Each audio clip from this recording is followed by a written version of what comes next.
It's been a whirlwind of a past like couple of days. This was one of the hardest things I've ever done. I have learned so much through doing all of this that I'd love to share, and I just wanted to do a little story time of the entire situation. I really wanted a dog who reminded me of Girly. I don't know why, but lately when I would see pictures of dogs that looked like Girly or were brindle, dark colored dogs, old dogs, like I just like felt this overwhelming like feeling of love, and it was something that I think I just wanted to help a dog that like had that similar look. And that's when I saw Darlin. If I haven't mentioned in the video yet, the shepherd's name is Darlin, and this is Happy.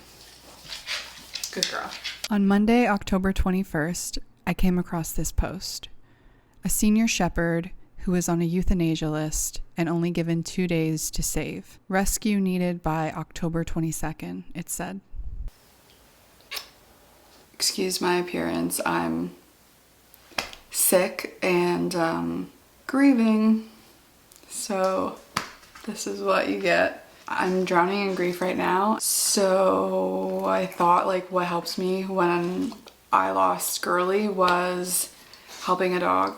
So I've been sort of wanting to help another dog. I'm part of this like cross-posting group on Facebook where they like share German Shepherds and stuff like that, and I saw this post last night about this 12-year-old German Shepherd. She's a medical case. She's emaciated, lethargic, geriatric. Last night I called the shelter and I essentially said like, I saw this dog, she's not on the website and I want to adopt her. And they said she's medical case, and I said, okay, well, how do I go about adopting her since she's not on the website? They said, oh, well, you could make an appointment. She becomes our property on the 24th, and so you can make an appointment on the 25th, but she probably won't make it to public adoption because of how she is. And I said, okay, well then, like, help me, like how do I help her? And he's like, well, she already has a euthanasia date set. Basically, like, we've already notified all of the rescues that we work with. And I'm like, okay, like they have this thing called Rescue Track, and basically like I assume that it just sends out the alerts about like all the dogs like at risk to like all their partner rescues. And so I went on there and I could see it, and she's on there, and there's like 3 types of like alerts. The first one is just an alert they're being promoted to find rescue interest, but they may be available for public adoption. The second one is like high alert, these pets are at risk of euthanasia, they need urgent rescue. And the third one is youth alert, these pets are currently set for euthanasia and have set deadlines. She is that. So I'm like, he's like, we've already told all the rescue. I'm like, okay, well, can you give me one of the rescue names that you work with so that I can like get them to pull this dog? Like, and he's like, you can Google it. and I'm like, he's like, I don't have a rescue in mind to tell you about. And so it was very unhelpful. I messaged a friend of mine who works in rescue in Canada, and she sent them an email. I sent the rescue coordinators at the shelter emails. Basically, the long story short is like, she has to be tagged by a rescue to save her life. So I start like messaging, calling all these rescues, and I keep getting hit with no's. I keep getting hit with like, if we pull this dog and you come and you don't like her temperament, then you could just like bail on us. And I'm like, what can I do to prove to you that like I will not bail on you, that I will take this dog no matter the temperament? I just kept getting told no. Then I finally got a message being like, where are you located? From a rescue. They're called Love at First Mutt. They're based in California. And basically I had this like huge talk with them last night. So I don't really know what's going on, but I just wanted to like press record and like keep you guys in the loop on this. This is what I meant to do, guys. Like, this is what I meant to do to help the ones that nobody else is gonna help, because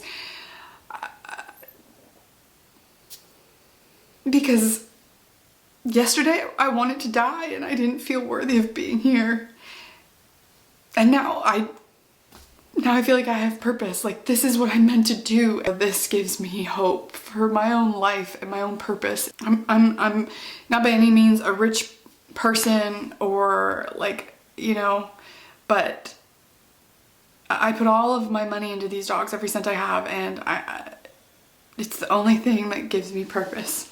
So, I don't know. I don't know what's gonna happen. I just thought I'd press record and keep you guys in the loop.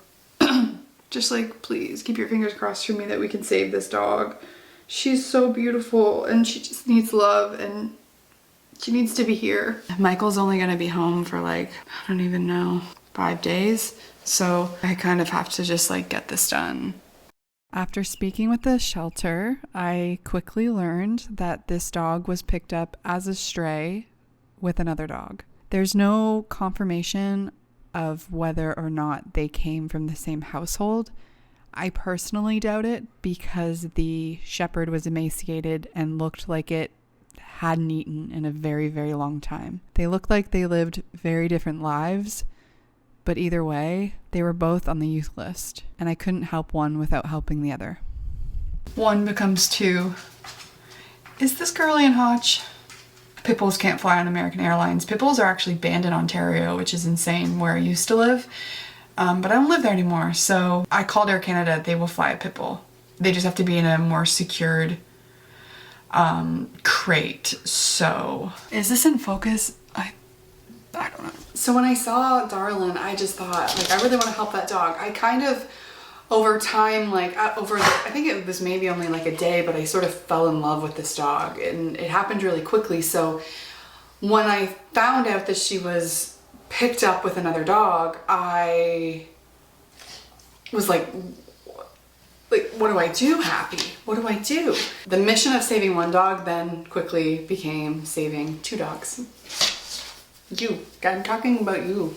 The problem with that was the cost associated with it went up substantially. So like transporting 2 dogs, pit bulls need like very specific crates, and I was told basically needed to be made of metal or wood. It could not be made of plastic. The cost of the crate that we actually needed was like $1,000 crate. If you don't follow me on Instagram, you might just miss a little bit of this storyline, but we ended up making a GoFundMe page. In my DMs, everyone had said to me, like, just make a GoFundMe and we'll donate. And an incredible amount of people made donations and believed in this thing I wanted to do, and together we raised the funds. I just woke up to the most insane thing in the world.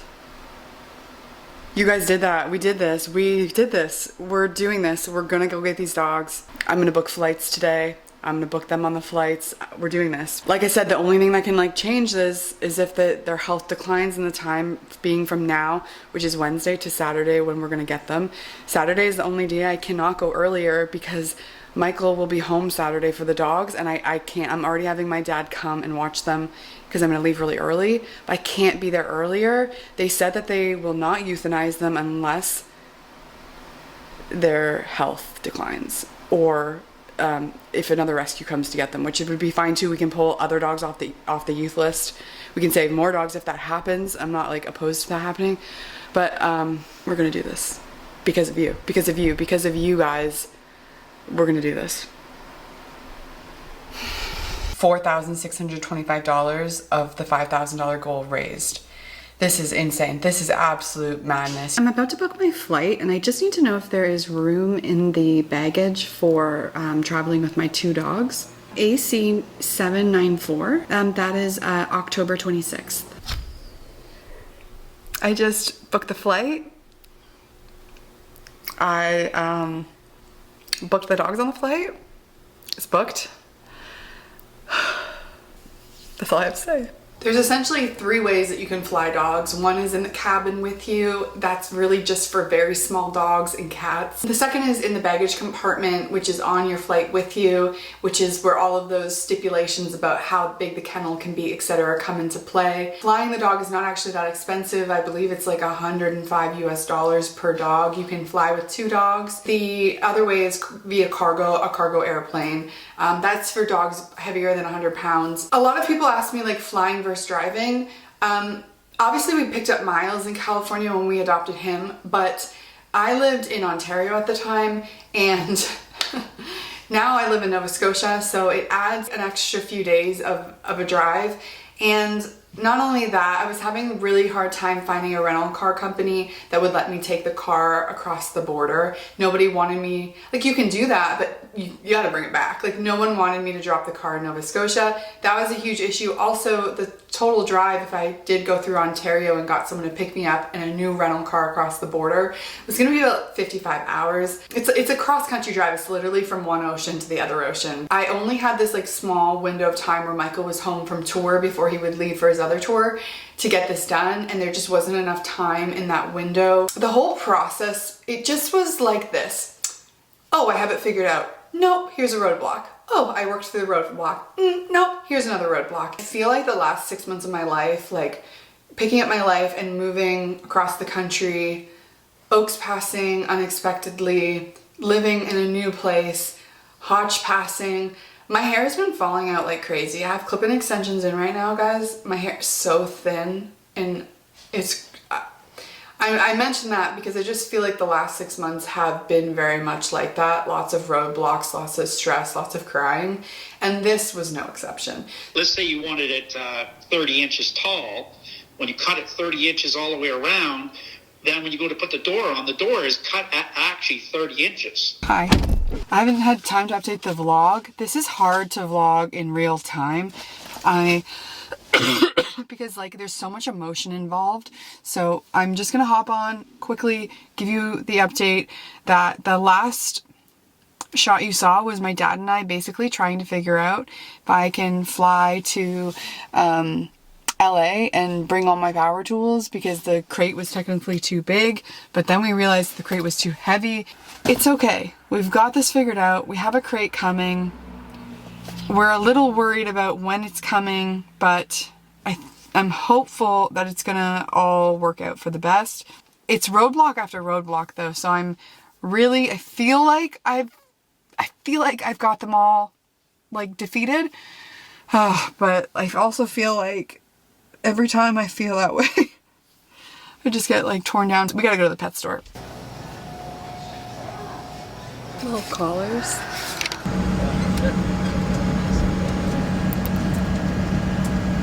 So the crate didn't get delivered, and I ended up finding one on Facebook Marketplace, but it was a smaller one, and I wasn't sure of the weight because it was like the old style that they used to make, and they didn't have it listed anywhere online like how much it weighed. I ended up going to this girl's house and basically asking her like, can I weigh it? Can I put the dog in it? Can I weigh it? And we did, and it was perfect and happy fit in it, and it worked out, and I was able to get them on a plane that day, but it was stressful. Lots of tears. When we got to the airport, it was me. Can you guys picture this right now? Picture me with two of those little carts that you take into the airport with a dog kennel on both, me pushing them through the airport. It was hard. I originally thought I'm going to get to the airport, I'm going to park in the closest parking lot, and then I'm going to take the dogs in and check them in, go back to the car, take it back to the rental place, and then I will check myself in. I was on the phone with Michael, and Michael was like, I would just pull up to the drop off and take them in, it's right there, drop them, and then get back in the car. Like, that's not what I would have done, right? But I don't know, I felt like maybe he's right. So I did this, and I get out of the car with the dogs, everything's good, I have them in the crates. I'm on the wrong level. I am on the wrong level. I am at pickup and I am not at drop off. I don't know how that happened. So I now need to take these, remember picturing Tasha with her two little carts and their massive crates going through the airport. I have to get in an elevator. I have to go to the checkout or the check-in. I get there, I'm sweating, guys. I am like, I don't know what it was, but coming from here and going to LA, I just like the heat was just overpowering. I was like sweating the whole time, but especially in the airport. And so I get there, I'm like out of breath, I'm sweating to death. The people at the counter were like, Ma'am, you okay? I basically do all the work to get the dogs checked in. It is a lot to do to get them checked in. I'm telling you that if I did this again, I would be so prepared and so good at it. I was 3.5 hours early to the airport. That was not enough time. It took forever to check them in. They needed someone to come down and inspect the kennels. They told me, take your rental car back, come back, we'll have him come and inspect them, all will be good. Fine, right? No. I take the rental car back and it is like 9 p.m. on a weekday and LAX is the busiest I've ever seen it in my life. So I'm on this bus, this shuttle bus from the rental car place back to the airport, and the lady's like, just so everyone knows, LAX is super freaking busy right now, so hopefully none of you are in a rush. I say, ma'am, that's incorrect. I am in a rush. So basically I ended up getting off at Terminal 1 and like crossing through the airport through this like walkway thing, running to the terminal. Basically I get there, they send someone through. The guys at the thing said, we didn't think you were gonna make it because baggage closed at like a certain time. Long story short, I made it. They sent the guy, the kennels were inspected. The kennels were not even inspected to like the degree that they made it seem like they would be. They were just like, yeah, that's fine. And they said, whoa, that's like a heavy duty crate for a pit bull. And I was like, it has to be. What do you normally see pit bulls shipped in? And they were like, that. And they point to the shepherd's crate. And I'm just like, pit bull is considered a strong breed dog. It needs to be in the specific strong breed kennel. I think a lot of people just say this is a lab mix and get away with it. And let's not talk about that because that was upsetting. Get my bag checked in. They send me off. I get to security. Luckily, like my gate's like right past security. And I think I've got 45 minutes to get through security. Not a problem. Wrong. One lane open. One lane. And for some reason, like I don't like to hate or be a hater, but the slowest people working that security line, like checking the bag for the x-ray and the guy telling people to put it their bag. It was so slow. I've never seen it like that in my life. I've never seen a security line move so slow. I basically went to security and I was like, I've got 2 dogs on that plane. I have got to be on that plane. They let me kind of like go through the priority line. It didn't matter. They take one from priority, one from regular. So it's faster, yes, but I don't think it's like incredibly faster. This is the most love Happy has given me. This is crazy. You're giving me a lot of love and this is new and you guys are seeing it unfold. Like she has not done this to me. Hi. You're bored? We can go for a W. Walk. Hi, we can. We can. Luckily, they ended up opening another line and I swear to gosh, everyone was going to Toronto because all the people, as soon as that opened, like clockwork, there. Everyone, all their stuff into the bins, through. Like, I'm telling you, like 10 people behind me, stuff was in the bins. We were ready. We were prepped. We were not messing around. We were gonna make this flight. We get through, we make the flight, we're on the flight, it's great. That must be it, right, Tasha? Like, you've certainly made your connection flight to Halifax. No. No one really knew what I was supposed to do when I got to the airport. Someone at the LAX airport told me I had to go get the dogs, basically, once we got there. The flight attendant said, no, you don't. You're flying 2 Air Canada flights. They'll be moved to the flight that you're going on. I said, well, then why would they tell me at LAX that I have to go and get them? She says, I don't know. I check with the gate agent when I get there. They tell me the same thing. So I go through connections, I go through security, through customs. Custom goes, where are your dogs? I go, I don't know. I explained how no one kind of knew. He said, you have to go get your dogs. So basically, I have to go talk to someone at Air Canada, have to go speak to these specialized people because basically shoots me out in a baggage claim that I'm not supposed to be in and I need to be in that baggage claim, but in order to do that, I'd have to go back through security. This whole thing, that I get this blue paper, this man comes and meets me with this blue paper at this clock, and then he's like my escort, and then he's able to like walk me through all these like back passageways, basically to get my dogs, miss my flight. The fact that that's not like explained to you properly is quite crazy, but again, like I said, I've learned so much and there's so many mistakes that I won't make again. Anyways, we get on a flight like 3 hours later. It was kind of nice because I was able to take the dogs out of the crates. I don't know if you guys know, but like there is no direct flight from Halifax to LAX. You have to fly through Toronto. And I was able to take the girls out and they had this really nice dog relief area that was like outside. It was really nice. It's funny, a lady came and like complained that it was outside. I was like, what are you talking about? Like, this is so nice that we can be outside. Everything went fine there. Michael picked us up at the airport and we were home. It was very stressful, especially having never done it before. If I had to do it again, I'd be good at it, but especially with 2 dogs, it was crazy to be moving them by myself in these crates and my own luggage, you know. It was crazy. We got home and we had blood work and fecal tests done. We needed to make sure they didn't have hookworm, roundworm, giardia, all of those things. I'm happy to report that everything came back, that they're healthy and they have no parasites or anything. Unfortunately, they do have upper respiratory infections, whether that's from the kennel that they were in, the shelter, or sometimes we get sick when we're flying. They went from a really warm climate to a cool climate. Basically, they've got runny noses. My vet said they don't believe it's kennel cough because they were vaccinated against kennel cough, and also they there's no cough.